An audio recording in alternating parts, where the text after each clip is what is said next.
Hey everybody, this is Ian Lowe and Jeff Caromi of Lform Design. Today we're going to be talking about understanding your audience in regards to websites. And we're going to get started and talk about some of the major points when it comes to understanding your audience.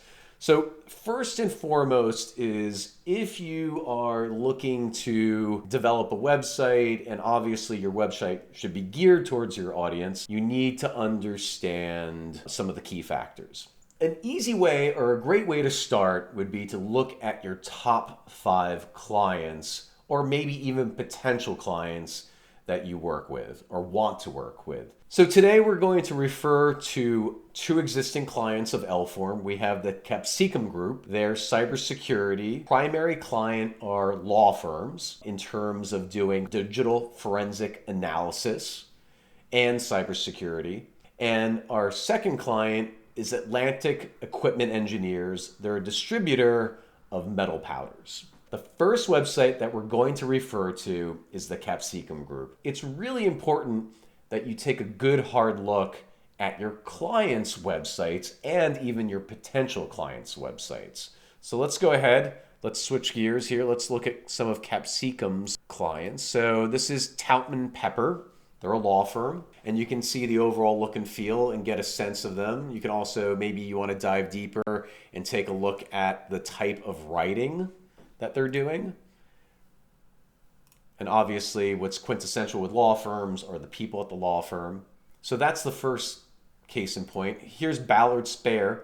They're also a law firm. And this gives you a good sense of, again, the aesthetic that your potential clients or existing clients have, the overall voice or copywriting, and ultimately the overall feeling, the brand behind the company. So these will help support what your future website should emulate, or ultimately you want to speak to your potential clients. And if your current clients are XYZ, your future site again should emulate that. So Jeff, do you want to expand upon emulating or looking at your existing client websites?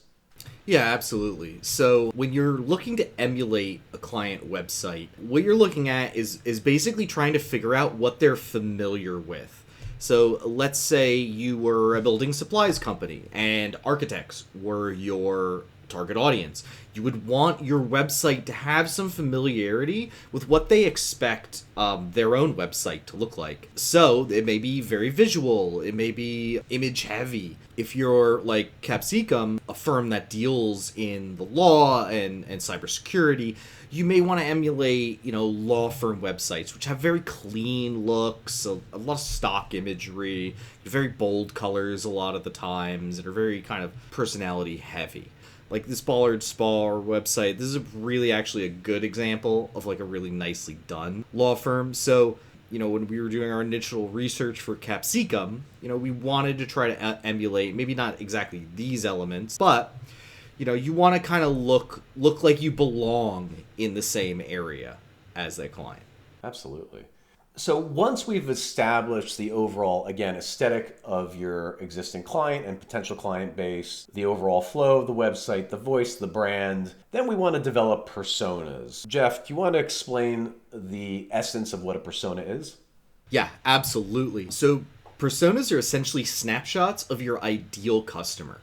What you want, and we've got a couple up here that we worked up a while ago for Capsicum, is you want to do a couple things. You want to give a face to this person, you want to give a name to this person, and you want to outline the salient points. You want to really look at, where that person is coming from, what their experience is, what pain points they may have, as well as, looking at traits, their goals, what they want. And this gives you an idea. And personas are used for a lot of different things. We use them in web design specifically.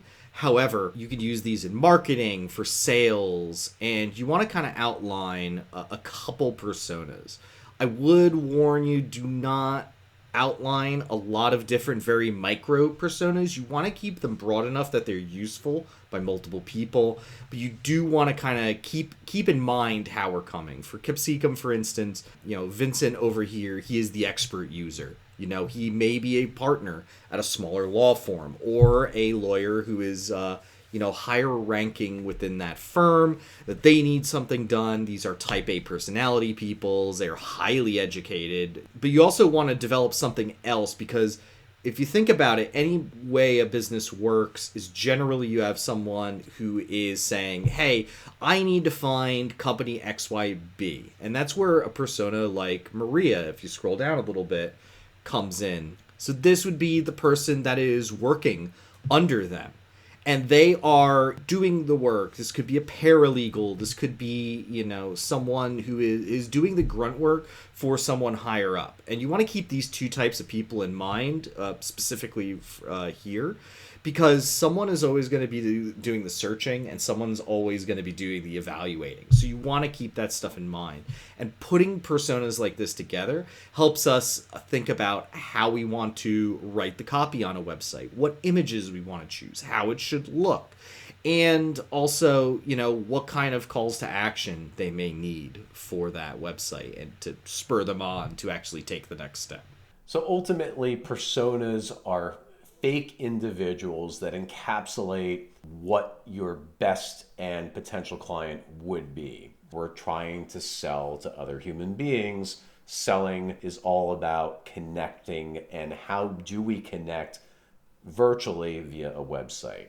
Through copywriting, through the imagery that we're utilizing, through the overall aesthetic, through the overall brand. How can we make an impact to help push that sale forward? One other thing you'll notice about the difference between these two personas is they look drastically different. And that is because there is no one template that you should use for a persona. It depends on your business. It depends on the type of person, and it depends on what your goals are. For instance, Capsicum did not have the little personality category, but the personality category for Atlantic was very important in our design process because we wanted to understand what that kind of website needed to look like. And looking into that, again, we're looking at two different types of people, but that kind of helped us find a design and keep things on track. At the end of the day, the best persona you can do is the one that works for your audience, your targets, and your strategy. So one of the big myths about personas is that you need to do a ton of research, that you need to have focus groups, and someone needs to be behind a one-way mirror and observing things like they do in the movies, but that isn't actually quite true. One of the ways, and a lot of times we work with clients, they don't have kind of the resources or the time to really kind of put into that kind of research. So we'll use what we call stakeholder interviews. And stakeholder interviews leverage what everyone at that company knows about that specific person. And generally, we find that you actually know a lot more than you think you know when it comes to this stuff. Let's define that a little bit. Stakeholders are the people that are most interested in the success. For example, in Capsicum, their about page lays out things pretty well, and we did stakeholder interviews to kind of figure out who they're dealing with. The idea is to try to pull that knowledge that you have, it seems obvious to you, but for someone like us who are coming into this fresh, we need to try to scrape together that information. Some of the common questions you would want to ask are, what is your biggest worry about your competitors? What have been the current best avenues to find your customers? Where are they coming from? Are they all coming from Google? Do you find them at trade shows? Do you go to the bar late at night and you just run into clients? All that stuff's really, really, really important to know, because that gives us a basis on how we approach them. Another one's like, using a few keywords. How do you want people to see your brand? How does each individual stakeholder see the company overall? Which helps us to craft something that works in different areas. Generally, we also ask a lot of these questions in a kickoff meeting, which is more of a group endeavor, but when we're doing stakeholder meetings, it's really important to make sure that it is a one-on-one conversation.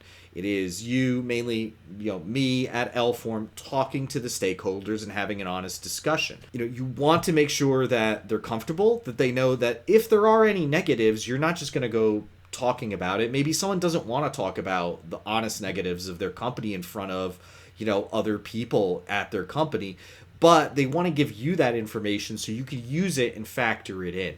And it's important to kind of get that one-on-one and learn that information. You don't really learn it, from what I've found, in a group, like a kickoff meeting or a group question and answer session. I think one of the most enlightening questions that we pose in the one-to-one stakeholder interviews is, what does your competition do that you wish you had implemented at your company in the sales process? So ultimately, what we're trying to find is, where can we utilize the website to address pain points that maybe isn't part of your current sales process? Where can we fill those gaps utilizing copywriting, diagrams, sometimes imagery, to address what you hear time and time again from your potential client base? So ultimately, when it came to Capsicum, what they heard time and time again from their potential client base is, what is the time frame? How long will it take for you to dive deep into a cell phone to find those incriminating text messages? What do you need in order to succeed? And so you can answer those questions and concerns via FAQ section, via blog articles, via case studies. So again, by defining your audience, it will ultimately lead, allowing us to solve these problems with a website. Also, some closing points on it. While you can go to a design agency and have this all done, and there's a million different approaches you can take. We covered a few of the research process that we think are really key. There's nothing for you to stop starting doing this stuff now. Starting thinking about personas, starting looking at your audience, starting to ask questions, have internal, discussions with the people at your company, so you start understanding exactly what you want. Now, you may not go through a whole persona and stakeholder interviews and recording and writing all that stuff down, but at least gets things going. And if you have that, and if you can note down that information and have that, once you come to an agency like Lform, you've already done a little bit of our work for us, and we can start figuring out those questions a lot faster. So I don't think there's any bad time to actually start doing this, even if it's just a couple hours. Put down some notes in a document somewhere. It's kind of like a snowball. You start small, and you can push it down the hill. It's going to get bigger and bigger and bigger, and it's just going to be more impactful once it hits the bottom. So in final recap, in order to develop your audience or understand your audience, there's three primary things you need to do.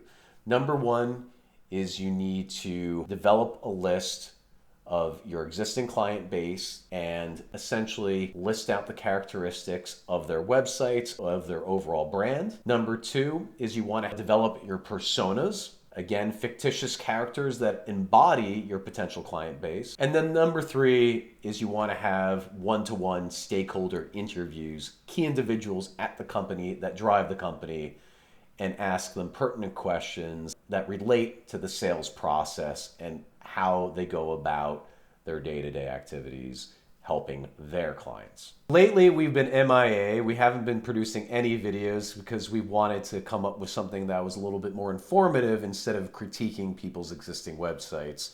So that's why you haven't seen us for quite some time. Yeah, we've been doing a lot of outlining. We've been doing a lot of thinking. There was some nice feedback. But yeah, we wanted to kind of cover some more broad topics because the website reviews are great.